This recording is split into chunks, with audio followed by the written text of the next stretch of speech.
Hello, everyone. That's Titus, and I'm Thomas, and this is Everyone's Bad Magic, where we untap, upkeep, and punt. And today, we're doing something a little different. We're doing a little concept that we've been tossing around that we call Deck of Choice, where we're going to talk to someone about a deck that they're a bit of a specialist in. And today, we're going to talk about Derevi. Hey Thomas, that's not Nadu. Yeah, I mean, it kind of was. I was an early adopter in Turducken back in the day, where Nadu was kind of my secret commander. I really liked the idea of adding white to Nadu, getting a Nomad's Encore as a second Shuko. And believe it or not, Derevi wasn't my first bird commander. That was an alternative to Nadu. Titus may have helped convince me to take Falco Spara to a 5K. Didn't go great, if I'm honest. I think I was 0-2 Sorry about drop. that. Yeah, I did scrub out. You're 100% right. I dropped real quick from that event. Sometime a couple weeks after that event, I tested out Derevi because I still really liked the idea of Nadu in the 99, and I thought this would probably be a pretty good challenge. And then you decided to stick with it after the changes? So by the time the big bands came around, I've been playing this deck or Derevi for maybe 3, 4 months, pretty much exclusively, which may have been the longest I had played a deck pretty much for my entire cEDH career. So it was really, really hard for me to walk away from it at that point. My friend had found me my first altar, which was this top Derevi here.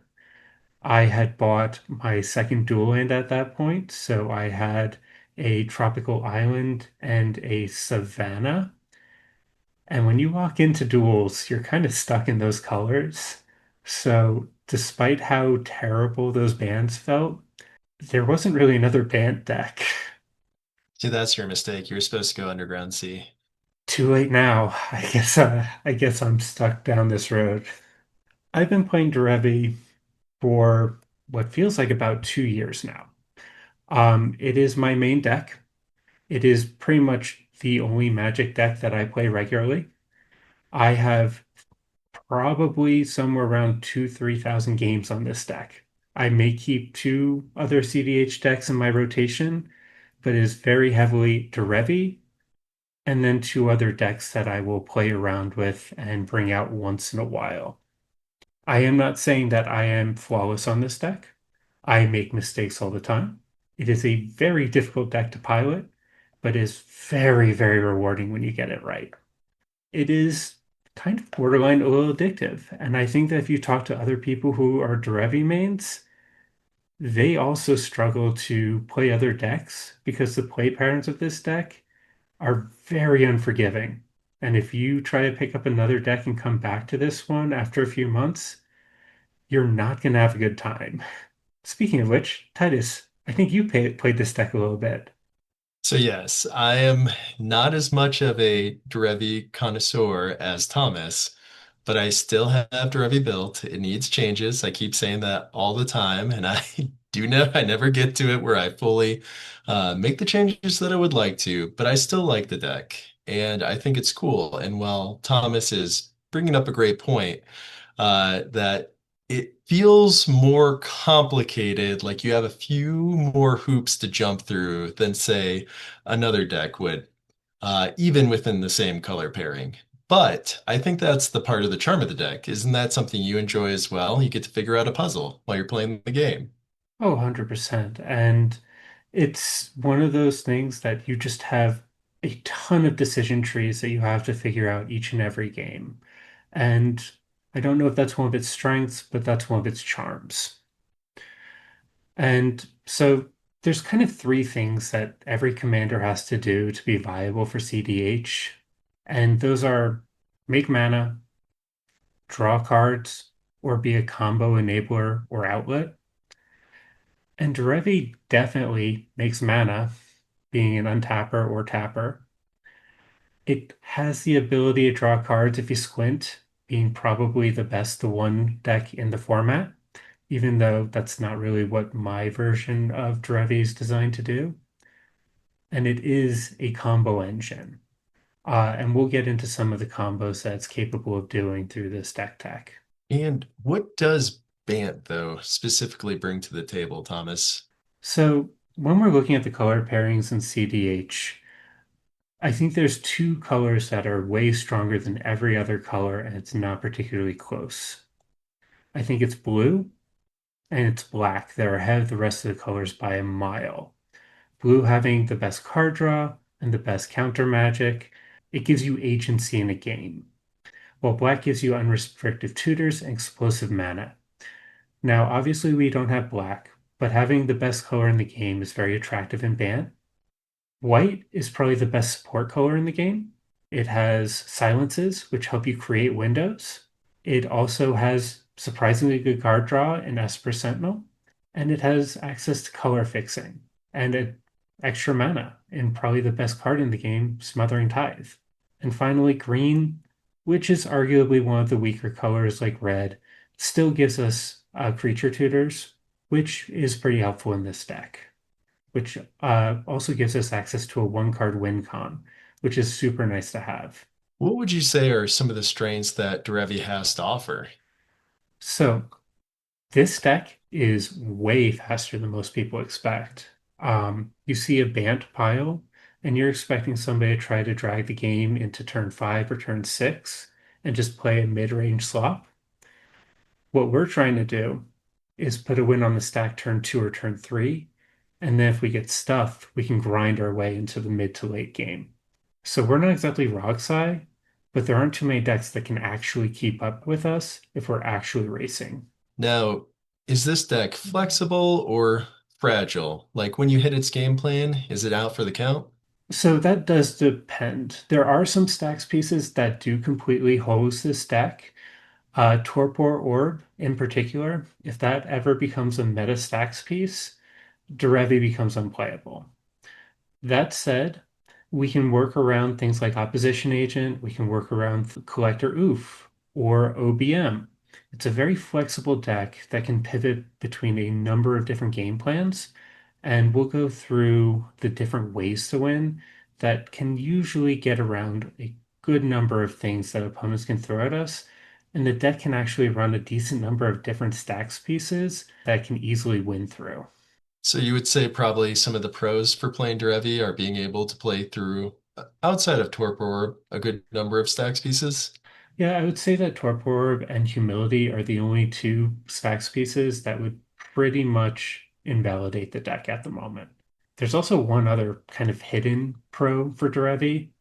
Nobody knows how it works. Can't tell you how many times I've sat down, put a win on the stack, and two or three of my opponents just look at each other. Are they trying to win right here? And if they say, I think so, do we know how? And they're just like, I don't know, because the deck is stupid complicated and it doesn't go in the same straight lines as other decks. There's no Thoracle here. Finale exists, but you don't need to use it. And it's not the same Emil deck that has been pumping for the last few years. There's been a lot of innovation in Derevi over the last 6 to 8 months, even. So you could say that you could tailor the deck to how you want to play it as well. 100%. And there are multiple viable builds.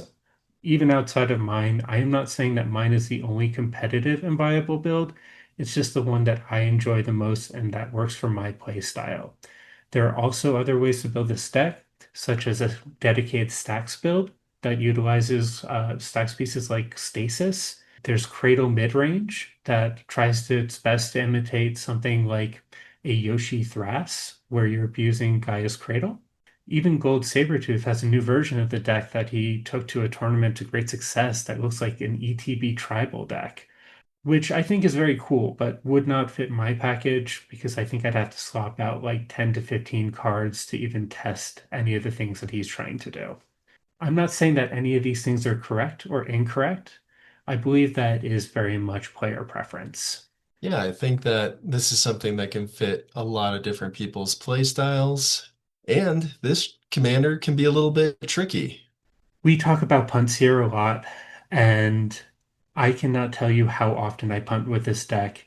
There are times when I just forget to attack with one of my creatures before moving to my end step, even if it means untapping an opponent's land because I need them to interact. There are so many little decision points that you can mess up that will lead to you not getting a win because they're not obvious. And if you don't know every line that's available in your deck, you're not going to be playing as optimally as you could. So this deck sounds like one that it definitely pays off the more that you play with it. It's not like Kinnan where you can get 10 games in and feel very comfortable with it. I would say that you need to probably be playing it fairly regularly in order to get the most out of the deck. Unless you're someone like Ian or Gold Sabertooth who just are yappers to like the millionth degree and can take a sandwich to a tournament and win. Fair enough. Yeah, I think within the whole aspect of just having great flexibility is, say, like you were talking about, Thomas, untapping somebody else's land. You can put Derevi into play from the command zone to untap somebody else's land, and also either use Flare of Denial to sack Derevi for a counterspell, or have now access to Fierce Guardianship as well. Derevi can be a blocker when relevant. Somebody may not want to attack to you because you have that instant speed. And the other really great thing about Derevi is Derevi gets past commander attacks. Yes, the lack of commander tax is a huge asset, and it plays very heavily into some of our combos. It also makes it easy to run Drannith Magistrate, which is a great stacks piece in today's meta, which obviously hoses decks like Itali, which has been a huge pain point for, I'm sure, many decks lately. That said, it's not perfect. When Orcish Bowmaster is running rampant, we have to run extra clones or counter spells that hit creatures to keep it from invalidating our deck. And we are missing, like I said earlier, black. So not having unconditional tutors is a little bit tough. Feel like there's a lot of decks that feel that. What are some of your favorite matchups? The matchups that either you have the most success with or that you actually like playing against when you're on Derevi? Shout out to Play Nice. I started using playnicemtg.com about 20 games ago on Derevi. So I have my aggregate data in front of me. What I always thought was one of my best matchups, Blue Farm, because it always feels very good into Blue Farm for me for some reason. Turns out it's one of my worst matchups. Go figure. I only have a 20% win rate against that deck. Whereas one of my best win rates is against Kinnan, where I have a 40% win rate. I would have guessed that cEDH would be the toughest deck for me to play because Deadpool is freaking annoying and cEDH utilizes Derevi better than I do, which is also very annoying. But I would say that against Rogsai, I love playing against Rogsai, especially one seat behind them. And I love playing into Kinnan and uh, pretty much any of the main meta decks other than cEDH. I feel pretty comfortable into. Do you think that certain matchups are better because you're able to either clone, say, like a Kinnan player's creature, or even Kinnan itself? I see where you're coming from, but I try to play my clones very conservatively and not aggressively because they are such big parts of our combo engine that if you utilize one to copy somebody's Kinnan or somebody's Esper Sentinel, yeah, you might get a burst of mana or an extra two, three cards here or there, but you also might miss out on your chance to go infinite with one of your various engines because you can't make your copies of Derevi and go into your loops. So the only clone targets that I heavily prioritize is actually Orcish Bowmaster. Fair enough. I think a lot of players like to clone that creature. I understand Now, why most people like to clone an Orcish Bowmaster. I like to clone an Orcish Bowmaster to kill itself. I get that. All right. So before we get into any of the lines or any of the win cons, just going to lay out a couple of the cards here. So we're only on one Planeswalker to Fairy. For obvious reasons, we are on Displacer Kitten. All right, getting into the creatures of this deck. you're going to notice that there are a ton of dorks and ways to make mana. And there's a very specific reason why. This deck requires 7 mana in a variety of different ways in order to pop off. 7 mana and a tutor generally means that you can win the game. And to do that, we have a ton of tutors, we have a ton of card draw. There's a couple of cards I want to point out that may not make a lot of sense when you look at them. Delivery Moogle, that's a good card special. Thanks, Kyle and Ya, for featuring that on an episode. Is one of our win cons with Displacer Kitten. Um, Once you have them on the board, and any way to trigger Displacer Kitten initially, you can get to infinite mana and draw your deck. And we'll go over that a bit more deeply a little later on. You'll also probably notice that there's an endurance, which may not make sense unless you think about it within the context of Fairy Mastermind, where you can essentially make everybody draw out their decks, but you need an endurance in order to make sure that you constantly have one last card in your library so that you don't draw yourself out with everyone else. The next card that looks a little out of place is probably Kona Rescue Beastie. This card, a 3 mana and a green 4/3, at the beginning of your second main phase, if it is tapped, you may put a permanent card from your hand onto the battlefield, has been an all-star in this deck. And Titus, thank you so much for this recommendation. I thought this was going to be trash. It is so Thanks, good. Thomas. No, Dude, I really like, yeah, no, I really like Kona, and I think that maybe sleeper tech, right? yeah, you can cheat in a Displacer Kitten, you can cheat in a Voice of Victory, a Chromatic Orrery. People look at this and completely underestimate what it can do. And you can tap it with Derevi the turn it comes out. You can have your Shifting Woodlands become a copy of it in your graveyard already tapped. There are so many ways to cheat it into play and then cheat something else into play that would never resolve otherwise. It is a sleeper and such a good card. You can tell I'm very high on it right now. The final card that seems a little out of place is going to be Transit Mage over here. This card is actually one of the central engines of the deck, and the reason why I keep saying 7 mana and win. And I think this is going to actually be the first line that we're going to talk through a little bit. Transit Mage gets you 4 or 5 mana artifact to your hand. It is very similar to Trinket Mage in that way.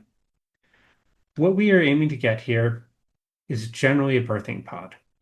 If you see that there's a Ristic study or a fish on the table and you can't play through those, that's when we'll get a One Ring and you can try to bury your opponents in card advantage. That's completely fine too.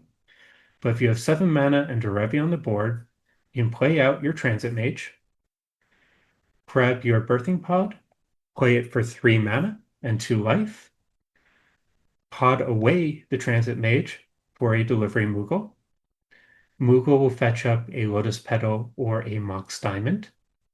Go to combat, untap the pod, pod away your Derevi, get the Displacer Kitten, and play out the Lotus Petal Mox Diamond that you have just grabbed. That will flicker your Moogle to go get either the Mox Diamond or Lotus Petal that you did not get, which you can get from your graveyard or your library. This creates a loop where you can make infinite mana, cycling between your Lotus Petal and your Mox Diamond, cracking it each time throughout the loop. Once you've gotten all of that mana, you can then get a Vexing Bauble and continue the loop with the Vexing Bauble and your Lotus Petal to draw your deck, or draw enough of your deck to win in a variety of ways. It is a central part of my engine. It is also a very convenient intuition pile or gets and given pile because you can get Transit Mage, a Mana Crypt, and a Savine's Wreck, and that is a winning pile in Derevi these days. If you have a Gifts Ungiven, your counterspell of choice is added in there. It's a bit of a convoluted line. It's very fast, and this deck can make 7 mana turn 2 very reliably. All right, the next line that's important to know in Derevi involves Chromatic Orrery. Chromatic Orrery lets you spend colorless mana as though it was mana of any color. You can also tap of it to add 5 mana, or you can pay 5 into it and tap it to draw as many cards as colors of mana you put into it. This may seem like a very overcosted rock, and it is, until you think about Derevi's ability from the command zone. So ideally, what you want to do for this play pattern is either have a Derevi in play or in the command zone, play out the Chromatic Orrery, tap it for 5, use 4 mana to play a Derevi to untap the Chromatic Orrery. That will leave you with 1 floating mana. You can then tap the Chromatic Orrery for 5 more and use one of your clones to make a copy of Derevi. When that ETBs, Derevi will die to a legend rule, put the original back into command zone, and untap the Chromatic Orrery. That's going to leave you with 2 more floating mana. You can then take Derevi, activate its ability, putting it back into play, tapping and untapping, netting at least 1 mana each time. This is another way to make infinite mana, and once you've done so, you can actually filter that mana directly through the Chromatic Orrery to draw your deck 3 cards at a time. This is another one of those lines that people don't see coming, and you can also do on other people's turns at instant speed. So you can make infinite mana and draw your deck pretty much at will, which I don't have to tell you is really nice on top of a stack battle. Have you ever pulled that off, Titus? I have not pulled this one off, and actually, I feel kind of bad because I haven't noticed how easy this one is. This is my go-to line in Derevi. If I cannot make the uh, Moogle lines work because somebody has a Ristic Study out, this does not trigger this. There's no cast spells in this line. This is just good to go activated abilities until you have to cast your one spell for a silence. Really clean and hard to interact with. People have to have a stifle to stop you here. Yeah, and if you haven't played Odawara yet, something that even came up in one of my own past games, I had somebody bring it up to me. That was a game I punted. They said you can draw through this, and then you would eventually hit your Odawara since you haven't played it yet, and then you'd be able to remove the stacks piece and then be able to cast your other spells. Yeah, that is definitely the type of thing that we're looking to do here too. The next way we have to make infinite mana with Derevi is going to be with Valley Flood Caller, a bird, frog, otter, or rat. Spoiler, Derevi is a bird. Retraction Helix or Banishing Knack. I personally run Retraction Helix. That's just because I have a French Retraction Helix. I don't have a French Banishing Knack. And any mana positive artifact. This is a very simple combo where you just cast Retraction Helix or Banishing Knack, targeting a bird or otter, dealer's choice, and you can then tap said bird to return a non-land permanent to the owner's hand. Then when you replay it, it's going to untap that bird.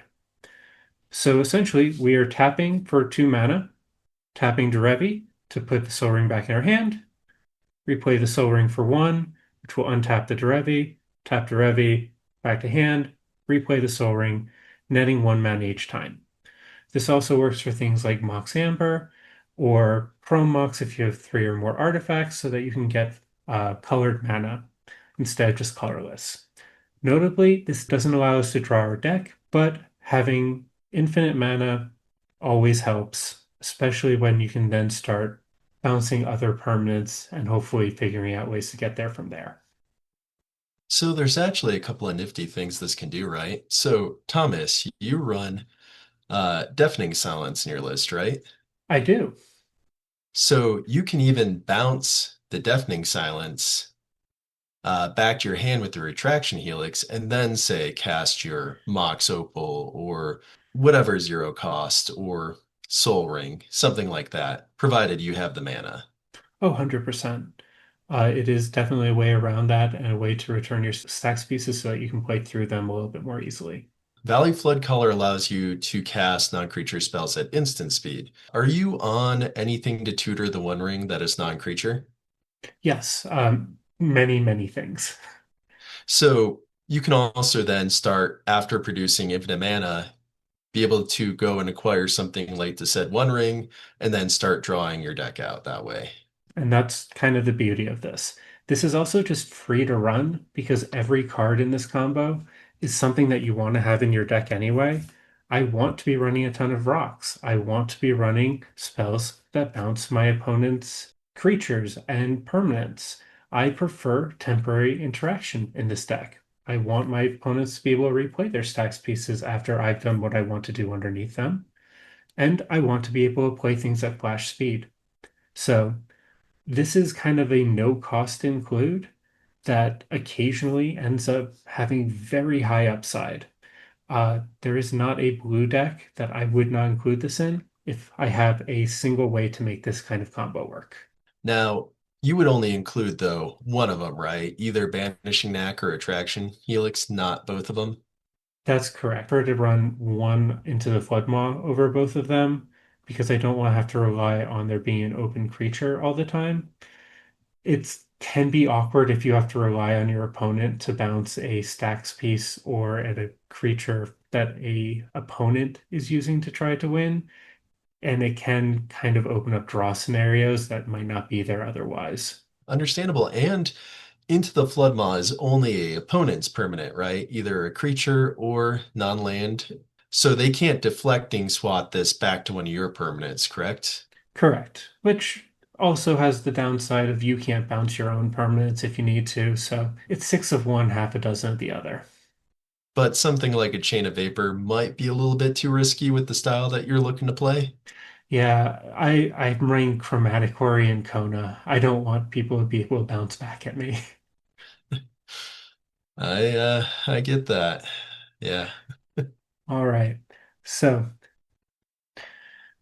the next way to get infinite mana in Derevi is a classic, and that's with Emil the Blessed. Emil is pay three, exile another target creature you control, then return it to the battlefield under its owner's control. That creature is always going to be Derevi that you're exiling, and then returning to the battlefield to untap one of your various mana sources. In this case, we're going to choose a Vapor Elder, which on its own, with a Derevian play, will tap for three, so that you can untap it and continue the loop. Now, this doesn't actually do anything in and of itself. You need an additional card on the battlefield to make this work, something like a Voice of Victory that's already attacked and made a red warrior so that Faber Elder can tap for four.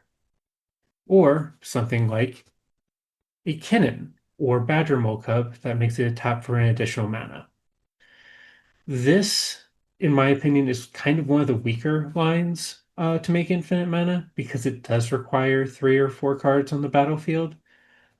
But the fact that it can also transition into something like a win on its own does warrant its inclusion. Being able to balance your Badgermaul Club with a meal and Earthbend something like a Sunscorched Desert infinite times does win you the game. So that is definitely something. I think you're a little higher on this combo than I am, Titus. If there's anything you'd like to say about it. Oh, I like it, but I think it's a little bit expensive, right? And maybe requires too many pieces to work out. Yeah, and it's telegraphed. There's a reason I have this line labeled as Unicorn Cope. It's the classic. It's strong enough that it needs to be here, but realistically, I'm not aiming for this combo. If it happens, it happens. It's not something that I try to set up. So, are you still on a Eldrazi displacer, or have you removed it from the list? I removed it from the list quite some time ago. I had also cut Emil at that point. Emil only came back in with Badger Mole Cup recently. I do not think that either one is particularly strong in the turbo style list I'm going with. For more mid-range styles, I believe that if you are on one, you could be on both. But speaking of exclusions, I'm also not on a couple other cards, which I think I should probably be defending here. You may have noticed that I did not put out a Grand Abolisher earlier.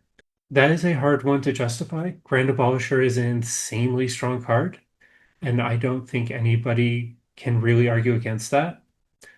I personally felt like you can be on Grand Abolisher or you can be on Voice of Victory just based off of the number card slots that you have in the deck. And I personally chose Voice of Victory so that I could get those red soldiers if I need them.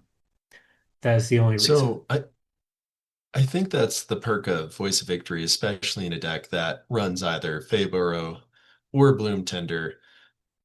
But Grand Abolisher is better in the sense that it prohibits your opponents from more game actions, but Voice of Victory is also easier to cast. And I think usually once you get a silence effect, you're relatively in the clear. Yeah, there may be some matchups like say a Sisay, right? That could disrupt something.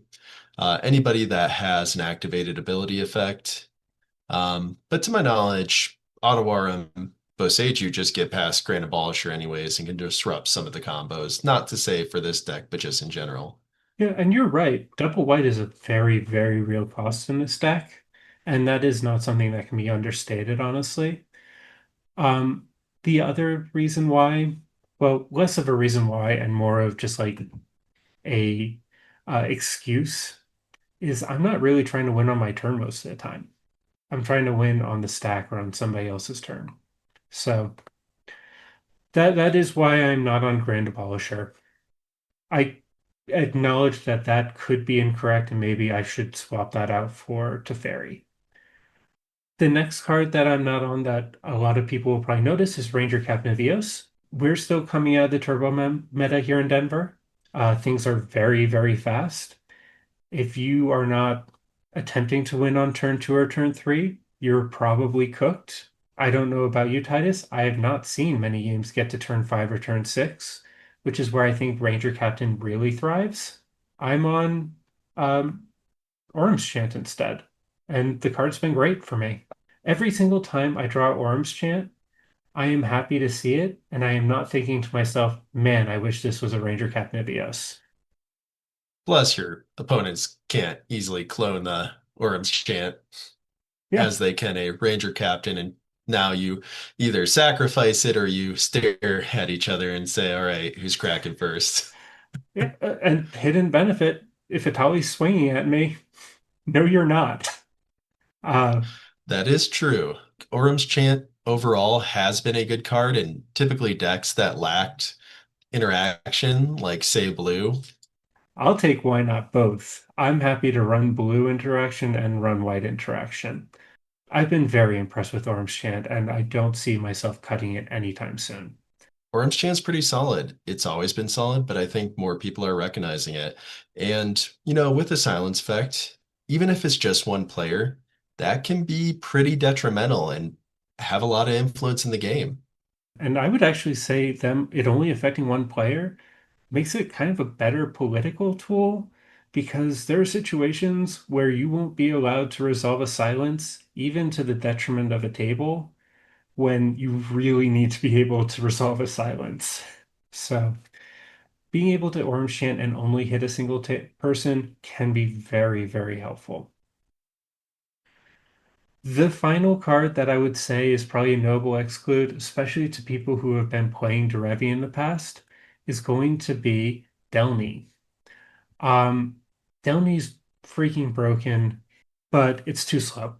It's just too slow. It's so nice having 15 Derevi on taps, but you're wasting a turn playing out Delny, and we cannot afford that in this deck right now. I do not see a time when it's going to actually make it back into the deck, if I'm honest. I don't think that there's too many other wild choices that I have. All right, so there are three main ways to win the game in Derevi. Pretty much everything we've talked about up to this point is how to make infinite mana and how to draw your deck. Essentially, once you've gotten to that point, you've won the game. Congratulations. This is how you actually close the door. If it's in your first main phase, which to be honest, is incredibly rare with this deck. You have a Finale of Devastation. Go nuts. That's your easiest way to win the game.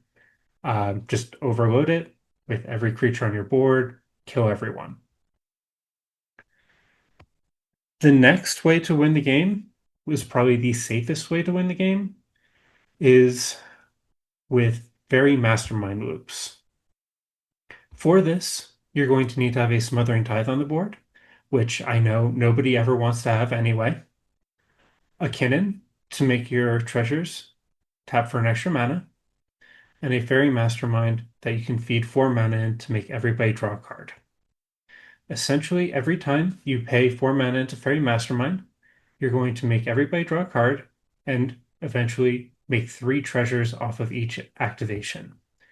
Each of those 3 treasures are going to make 6 mana, thanks to Kevin, and you're going to be able to use that to continue the loop.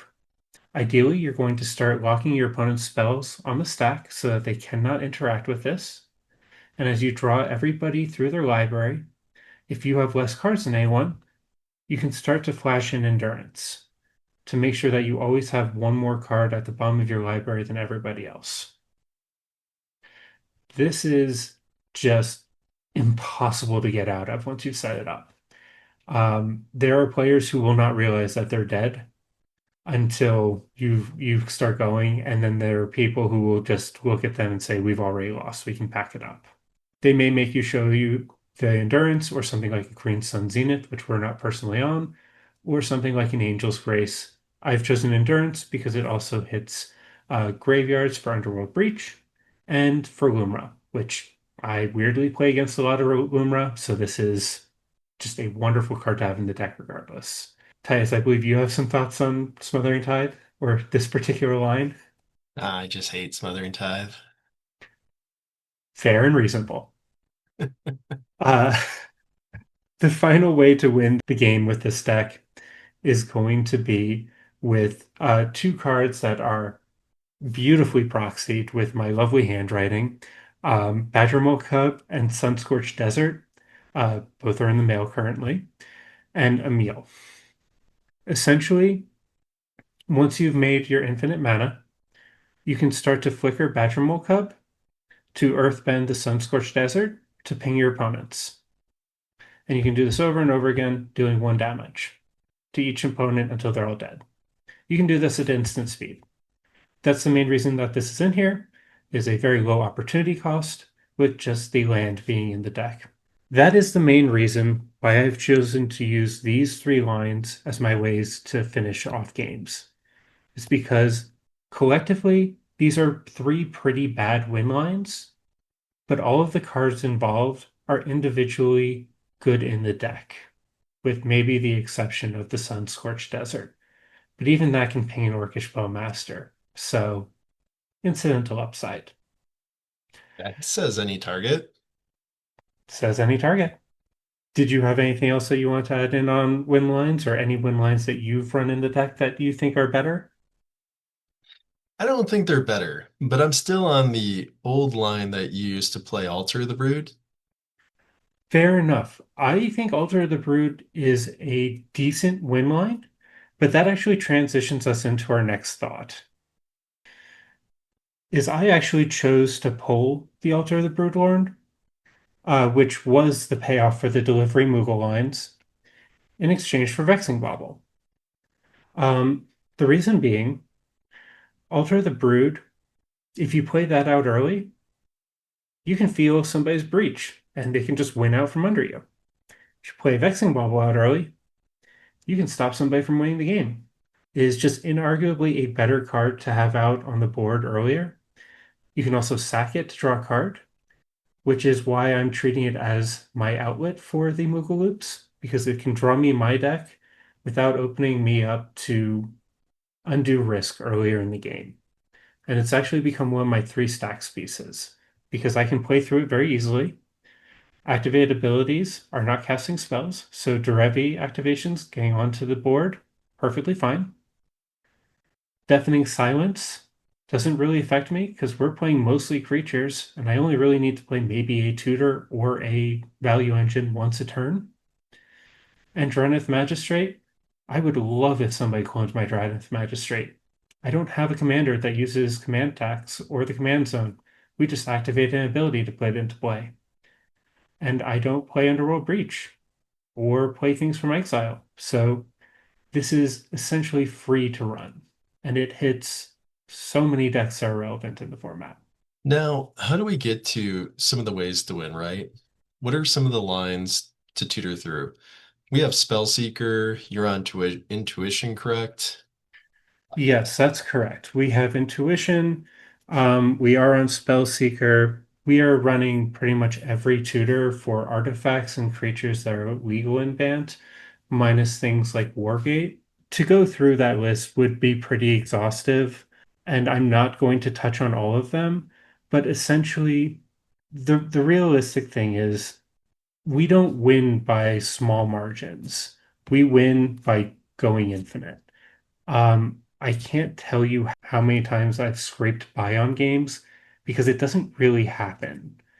When you win, it's a blowout. It's not something that you like eked by on. If you want to talk about specific intuition lines, there's a couple of main ones. They're going to be Transit Mage, Mana Vault, and a Savine's Reclamation, like we spoke about earlier. But there's also some sneaky ones that we can get away with that involve things like shifting woodlands and Kona, where we can cheat cards that are already in our hand into play. So if I was already holding a Chromatic Orrery that I want to get down, I would Intuition for a Kona Rescue Beastie, a Shifting Woodland, and a Noxious Revival, and be able to essentially cheat it in on my next turn. So, in the past, I've seen you for a moment, Thomas, flirt with another Bant deck. Yeah, I played Yoshi Thrust for a while. Quite honestly, I had a much better win rate on it. I think in the 7 games I played, I was like 5-2. That deck is so much better than Derevi. And if you're like trying to win games, that's probably the correct deck to play over Derevi. It is stronger in almost every single measurable aspect, other than it's slower, but it is way more inevitable. That said, that deck sucked the life out of me. I had no fun playing it. I ended up in a 3-hour game on that deck, and I took it apart after that game, despite winning it. There's nothing fun to me about putting 20 Thrasios activations on the stack in a turn and still not winning. And that wasn't because the deck failed, but other people were fighting me and like, yeah, like I got stopped. But man, if I put 20 win attempts on the stack with Derevi, nobody's stopping me then. So something you should know, Yoshi Thras, it's easier. It is a stronger deck. But if you are the type of person who enjoys puzzles, enjoys really learning something inside and out, and kind of learning all the intricacies and figuring, not just figuring out all of the lines, but kind of ingraining them and putting a lot of love into something, Derevi's the type of deck that's going to pay you back for it. Something that I shared with Titus a little earlier. Over my last 20 games with Derevi since I started tracking it, I'm at like a 35% win rate. I think that's the best I've ever done with any deck. And I think that's just the deck giving me love back right now. I don't think I'd have that on Kinnan. I don't think I'd have that on Blue Farm. I would only have that on this deck because it is the deck that I have put so much time and effort and thought into. And I think it's rewarding me. Yeah, I think it's definitely become your deck of choice. And the other thing there is like, looking at a prior conversation that we've had, there's great ways to get in the game. You've mentioned it before too, what you've been taught playing a more meta deck. But this is also an example of, if somebody finds something that they really enjoy and they want to put the time and effort into, it will show. Yeah, I appreciate that. And for those who are curious, this is my 7th iteration of the deck. I have built almost every version that we've talked about today, obviously not Tim's. That is a new and cool innovation. I don't know if I'll test it out. I've goldfished his version and I see its place, but I don't know if it's for me. This will not be my final version of this deck, but it's the deck that I'm running for now, and I'm enjoying it. If you want to test it out, I strongly recommend it. And I'm always happy to talk about the play patterns with anybody who will listen. Clearly, I have a hard time shutting up about it. Well, with that, thank you for listening to my love letter to Derevi. If you stayed with us this long, please consider giving us a like, follow, or subscribe, or comment on YouTube. Be kind to yourself. Be kind to each other. It's just a game.